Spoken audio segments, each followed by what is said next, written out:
Hello, hello, welcome or welcome back. Let's sit back, relax, have a snack, and enjoy.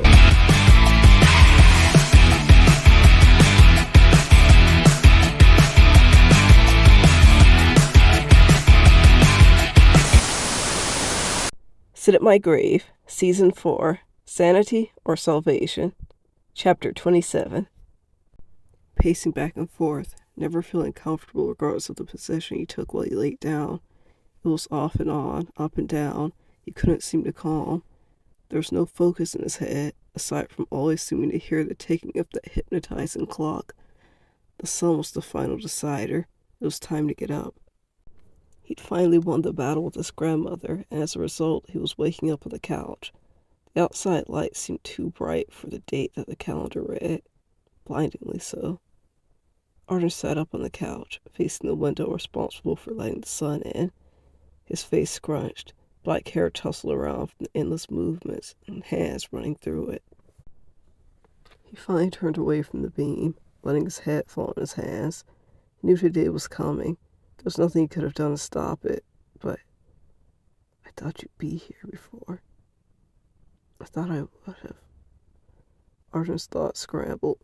He drug his hands off his face, making them into fists, pressing them deep into the couch's cushion.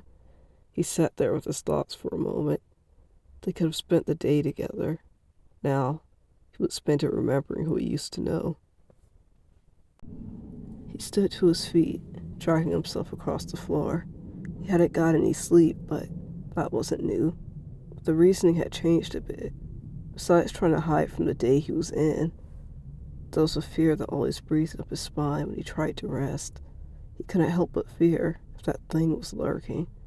If this time he wouldn't be so lucky. Arden stood in the kitchen, trying to keep his focus off the brightly decorated cake set in its cover on the table. Aside from that, he noticed the extra pictures that had been set up and framed since he'd been away. Some he remembered from his family's album, others he'd never seen. He was sure they'd be looking at them plenty later. He didn't want to be put in a bad mood before even saying hello to anyone, so he tried to avoid them. Arden began making a pot of coffee. Heard his mother mention she drank it in the mornings to get going. He figured if he didn't want to look paranoid on edge of falling asleep all day, he would have some too. He leaned on the counter while he waited on his coffee to brew, his body sinking in a few seconds to shut his eyes. What would have happened? What if I just went to get you that night? Would you still be here? Or would we both be? The questions bubbled up in Arden's mind. He gripped the counter as he stood there.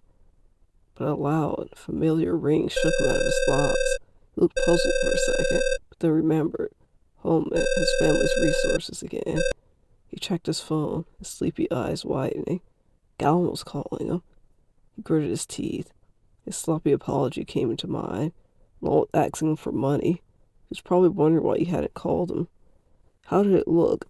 He was enjoying himself at home without even checking on his best friend, and he was the reason he made it here.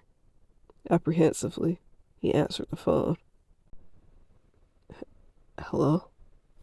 Arden spoke first, one hand on his phone, while the other drummed the counter. Hey, Arden, did you make it home? The familiar sound of his friend's voice helped him to calm down. He couldn't hear any malice in his tone. He sounded genuinely happy to hear him, with that concern that had always been there. Yeah, I'm home right now. I made it a day or so ago, Arden answered. He held his cup out, getting some coffee while he listened. I'm home too. Man, it's great being back. I'm in my old room right now. Man, it feels like last time I was here, you and I were having a slumber party. Gallon laughed. Aren't slumber parties for girls? Arden questioned, making Gallon laugh again. His chuckle slowed to him, clearing his throat before he spoke again. I mentioned to my parents you might be back, and everyone's excited to see you again. But I was wondering. Gallon's speech slowed up, nerves getting in it. Wondering what? Arden gripped his handle tighter, making his way out to the porch. While he was glad with how easy the conversation seemed to pick back up, even after the awkwardness in the airport, He couldn't help but question if it was real. They could act on the phone, despite it. He was figuring real life interactions were far different. Do you want me to come over today? Colin's voice had softened. He almost mumbled the question, yet Arden heard him. Arden felt himself tense. He understood the questioning seconds after he spoke the words. Today was his older brother's birthday. The day they would all try to still celebrate his life. At his funeral, Gallon showed up unexpectedly, just because he couldn't let him face that day without his best friend. The gesture today held warmth to it, but Arden could feel the difference. If you want to, Arden answered back, taking a sip of his coffee. Oh, if it's private, that's okay. Gallon's voice shifted. No, I meant, I don't want to force you. Arden struggled with the words. He messed up again. You're worried about forcing me into anything? When did that happen? Gallon questioned with a light scoff. Arden bit his tongue, a wash of heat coming over him.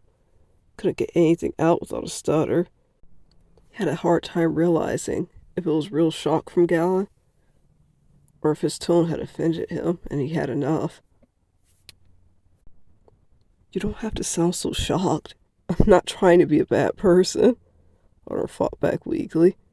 When did I ever call you a bad person? Gallon's voice sounded back. It wasn't aggression, but Arden wasn't used to him sounding so bold. I didn't say that, Arden rebuffed, forcing his grip on his mug. He could feel his nerves picking up. He didn't want to fight with Gallon, but he was seeming to trip over his words again, his defense being put up. There were so many things stressing him, he could feel his body fearing another. Then what are you trying to say? Because all I was trying to do was be a good friend. Gallon spoke back forcefully, his own pent feelings bubbling a bit. Arden took in a sharp inhale, unable to hide his shock. He wasn't exactly yelling, but Gallon never talked to him like that. I have other things going on, Arden. If you don't want me there, just say so. I can't keep deciphering your feelings for you. Gallon's tone sounded so aggravated, so harsh for him. The need to go back at him was strong, but what would that do? I want you here, Arden blurted out, feeling the lump form in his throat after. Maybe he wouldn't always be able to save their friendship, but at least while he was home for a while, he didn't want to fight, not with anybody. Gallon seemed to be taken aback as well. Shuffling was heard on the other line. I'm sorry. Gallon's apology almost came out, but he cleared his throat instead. I'll be there soon, he agreed, his tone quieter, softer.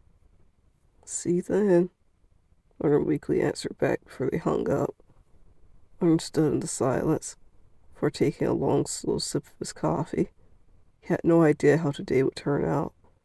He just kept hoping, read, wherever he was, see how badly they were all trying, and at least be a little happy for that.